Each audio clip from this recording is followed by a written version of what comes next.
In 1652, the Dutch began to place their convicted criminals on Robben Island, marking its beginning as a penal colony. During the 20th century, Robben Island became a political prison where South Africa's apartheid government incarcerated anti-apartheid activists. In 1961, the Prisons Department of South Africa assumed control of Robben Island and erected a maximum security prison, which operated from 1964 until 1991, when the last political prisoners were released. Over this period, more than 3,000 men, the majority black, were incarcerated for political offenses, including Nelson Mandela.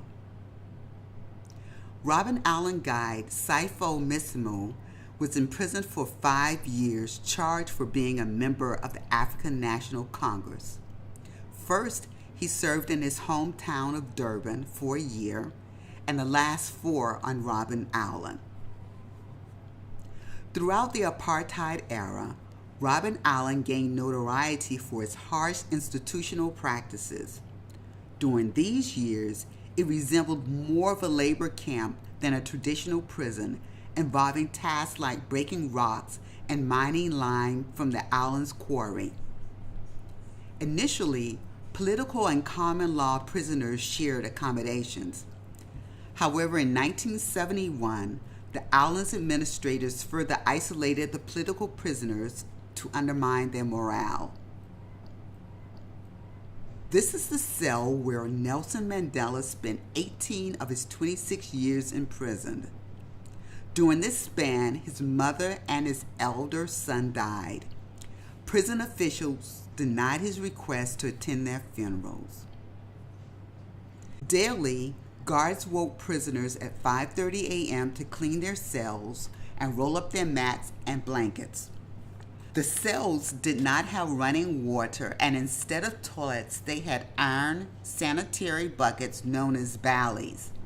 The ballies had a diameter of 10 inches and a concave porcelain lid on the top that could contain water for shaving and cleaning their hands and faces.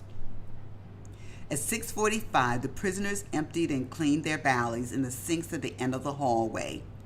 The guards did not like to linger when they cleaned them, so the prisoners were able to talk amongst themselves. Physical abuse, extended solitary confinement, and inadequate bedding, clothing, and food were commonplace. During the first few months, prisoners from the general section delivered breakfast to the cells by spinning the bowl through the bars.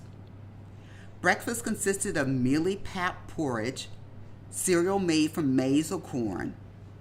Mandela said the authorities liked to say that they received a balanced diet, but Mandela contended that it was balanced between unpalatable and inedible. In the midst of breakfast, the guards would call for the prisoners to stand outside their cells for inspection. Each prisoner was required to have the 3 buttons of his khaki jacket properly buttoned and doff his hat as a warder or guard walked by. If the buttons were undone, hats removed, or cells untidy, the prisoner would be charged with a violation of the prison code and punished with either solitary confinement or loss of meals.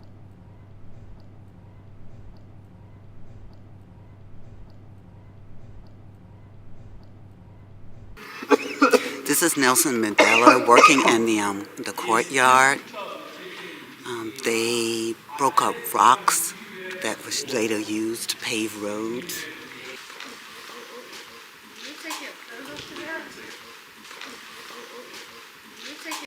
This is where Nelson Mandela hid his manuscript, which was the basis of his autobiography.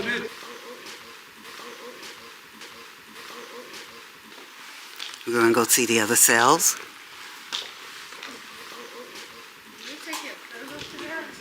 Here's a watchtower.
Up to 35 prisoners were housed in rooms like this one. Communication with the outside world was restricted to sending and receiving 2 letters annually.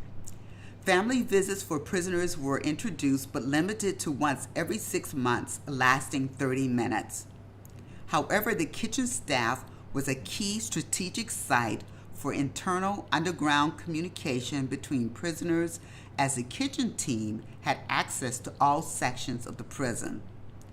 They would wrap messages with brown paper, plastic, and adhesive tape, so if it was exposed to the water, it would not get wet.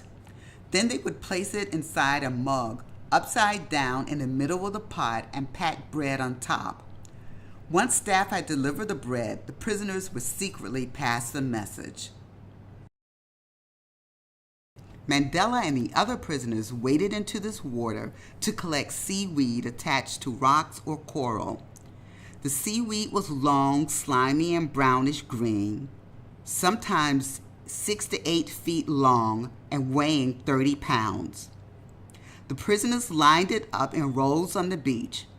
When it was dry, they loaded it onto a truck.